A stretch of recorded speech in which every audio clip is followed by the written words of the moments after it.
नमस्कार, news by scope देख रहे हैं आप। आपके साथ मैं हूं नवीन गुप्ता। नेता प्रतिपक्ष तेजस्वी यादव ने चुनाव प्रचार प्रसार के लिए रवाना होने से पहले एयरपोर्ट पर पत्रकारों से बातचीत करते हुए कहा है कि प्रधानमंत्री जी परिवारवाद को बढ़ावा पर बात ना करें तो ही बेहतर होगा और वो मुद्दे की बात करें। इसके साथ ही तेजस्वी यादव ने कहा कि जिस तरीके से पलायन और बेरोजगारी बढ़ रही है, केंद्र सरकार को इस पर बात करने की जरूरत है।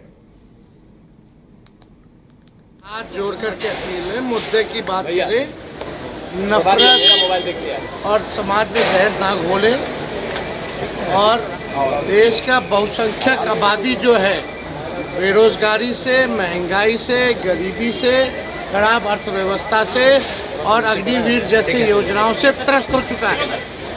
प्रधानमंत्री जी बताएं कि 10 साल उन्होंने क्या काम किए। प्रधानमंत्री जी बताएं कि इस बार बिहार का घोषणा पत्र में एक बार भी जिक्र क्यों नहीं है।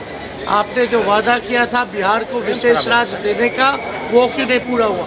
नौकरी 2 करोड़ देने का, वो क्यों नहीं पूरा हुआ। अब इस तरह की बातें हम तो पहले से कहते रहे, जैसे जैसे हार दिखता रहेगा उस हिसाब से ये लोग हिंदू मुस्लिम मंदिर मस्जिद की बात आपको भ्रष्टाचार जो बोले तो नहीं। आप सब लोगों को समझना पड़ेगा कि इनकी उपलब्धि 0 है, इसलिए ये फिर कम्युनल लाइन पे ये बातें कर रहे हैं। तो ये बहुत ही गलत बात है। बेरोजगारी, महंगाई, गरीबी, पलायन, बिहार के लिए विशेष राज्य का दर्जा, विशेष पैकेज, किसान की बात करें प्रधानमंत्री जी, मजदूर की बात करें प्रधानमंत्री जी, ये अग्निवीर योजना क्या है, इसको क्यों नहीं ख़त्म कर रहे। इससे देश का भला होने वाला नहीं है। प्रधानमंत्री जी जो बातें कह रहे हैं, बिहार की जनता, देश की जनता सुनना चाहती है कि प्रधानमंत्री हमारा गरीबी कैसे ख़त्म करेगा, बेरोजगारी कैसे ख़त्म करेगा, महंगाई कैसे ख़त्म करेगा, रोजगार कैसे उपलब्ध कराएगा, देश की अर्थव्यवस्था को कैसे सुधारेगा। इंडी गठबंधन की रैली में जिस तरीके से राजद कार्यकर्ताओं और कांग्रेस कार्यकर्ताओं के बीच झड़प हुई है, उसे लेकर जदयू के प्रदेश अध्यक्ष उमेश कुशवाहा ने कहा है कि इन लोगों का शुरू से ही ये कल चल रहा है। चुनाव के रिजल्ट आने से पहले ही ये लोग हार मान चुके हैं। ये नई बात है, नीचे करिए ना यार। ये नई बात नहीं। तो आपसी कलह जो देख रहे हैं ना, चुनाव लड़ने से पहले ही उसने चुनाव हार चुका है। इंडिया गठबंधन का पतन हो चुका है। इंडिया गठबंधन सबका, समझे, कोई आने वाला नहीं है, बस लहर चल रही है एनडीए का। तेजस्वी ने कहा कि 100 सीटें से ज्यादा नहीं मिलेगी बीजेपी को। तो विपक्ष क्या बोलेंगे, ये तो बहुत ज्यादा दे दिया सीट उन्होंने। जो इस बार का जो नारा है, अब की बार 400 पार, वो सत हो जाएगा। चारों सीट हारेगी एनडीए। अच्छा हम क्या कर सकते हैं इस पर। ये तो पता चल जाएगा 4 जून को, पता चल जाएगा। हाँ, पता आप इतने जान लीजिए कि जो परिवार से, जिसका इतिहास भूगोल शुरू होता है, परिवार में समाप्त हो जाता है, भला राज और देश का सेवा क्या करेंगे। और उनके सहयोगी जो अभी नए सहयोगी जो हैं यहाँ बिहार में, सन्नब मल्ला, तो उन्होंने एक भी सीट उन्होंने आप मल्ला समाज की बात करते हैं, तो मल्ला समाज की जब बात करते हैं तो एक भी सीट मल्ला समाज को नहीं दिया। आप जिन के उनके माता पिता जो यहाँ 15 वर्ष तक के शासन उन्होंने किया, जिस जिन की बात करते थे, उस जिन को जब हक देने की बारी। बिहार सत्तू और सियासत, इसकी चर्चा खूब हो रही है। ऐसा इसलिए क्योंकि तेजस्वी यादव ने सत्तू को लेकर एक बयान दिया था, जिसके बाद सियासत भी गर्मा गई है। अब इस पर जदयू के मुख्य प्रवक्ता नीरज कुमार ने भी अपनी बातें रखी है। आइए सुनवाते हैं आपको उन्होंने क्या कुछ कहा है।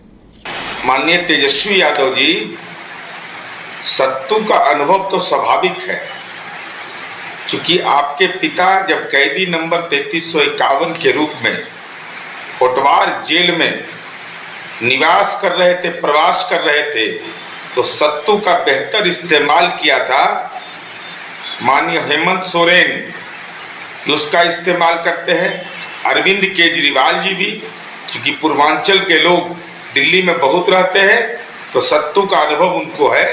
लेकिन जेल की सलाखों के भीतर सत्तू पीना, सत्तू का अनुभव करना, यह जेल का अनुभव है, जो जिसकी विरासत आपको मिली है। किसानों के उत्पाद का जो सत्तू है वो तो देश और दुनिया में विख्यात है। इसलिए हम तो अनुरोध करेंगे तेजस्वी यादव जी आपसे कि आप अपने आप पर जरूर प्रयोग करते रहिए, क्योंकि ईडी सीबीआई के मामले और किसानों के उत्पाद का जो सरजमी है उसको जिस तरीके से नौकरी के नाम पर आपने लिखवा लिया, तो जो सत्तू है किसान का वह अपच होगा। जेल में जो सत्तू मिल रहा है, जहां कि आपके पिता भी प्रवास किए, आपको भी जाने का मौका मिल सकता है। एकदम अनुभव बरकरार रहिए, मन भी ठीक रहेगा, दिल भी ठीक रहेगा और किसानों की आत्मा को शांति भी मिलेगा कि हमारा जमीन जो लिखवाया था नौकरी के नाम पर, वो जेल के अंदर में गया और सत्तू पी रहा है।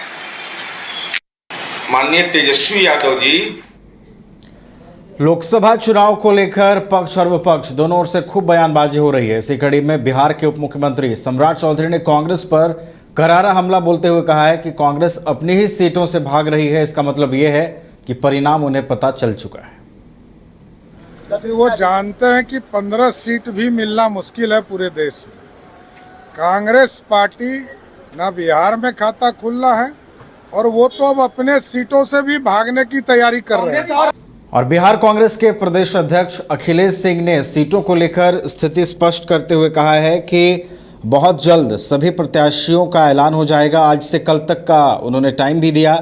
वहीं रांची में इंडी गठबंधन की रैली पर अखिलेश सिंह ने कहा कि भारी जन समर्थन देखने को मिला है। इतनी गर्मी में लाखों लोग इंडिया गठबंधन की रैली में पहुंचे थे। इससे साफ है कि बीजेपी की पराजय होने वाली है।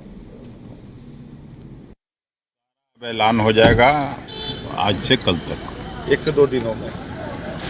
इंडिया गठबंधन की भी कल रैली हुई सर रांची में, किस तरीके से देख रहे, क्या असर होगा? भारी जन समर्थन था, उतनी गर्मी में लाखों लोग आए रैली में, तो उससे साफ है कि भारतीय जनता पार्टी की बुरी पराजय होने वाली है बिहार और झारखंड में। प्रधानमंत्री ने कल कांग्रेस पर अटैक किया, कहा है कि ये लोग जो है आपकी जो जमीन है, आपकी जायदाद है, मुसलमानों को बांट देंगे।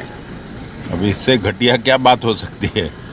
प्रधानमंत्री के मुंह से इस तरह का शब्द निकलना ही अपने आप में दिखाता है कि वो अपना मानसिक संतुलन खो चुका है। घुसपैठिया बता रहे हैं उन्हें। वही तो कह रहे हैं, मानसिक संतुलन खोने वाला व्यक्ति ही इस तरह का बयान दे।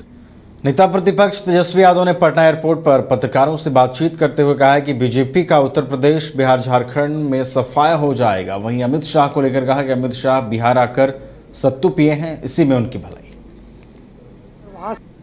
मीटिंग कैसा रहा? बहुत बड़ी रैली थी, ग्राउंड छोटा पड़ गया और सब लोगों ने हुंकार भरी है और झारखंड की जनता ने तय कर लिया है कि इस बार वहां से भी भगाएंगे। तो बिहार, झारखंड, यूपी साफ हो जाएंगे तो बचेंगे कहाँ? कहीं नहीं टिकने वाले हैं। आप कह रहे हैं कि भगाएंगे, हवा टाइट कर देंगे, कर दिए। अमित शाह कह रहे हैं कि जंगल राज वापस आ जाएगा। अरे अमित शाह जी आए बिहार तो सत्तू पिए। सत्तू पीने से शरीर ठंडा और दिमाग शांत रहता है और बिहार के बारे में ज़्यादा जानकारी प्राप्त कर सकते हैं ठंडे दिमाग से।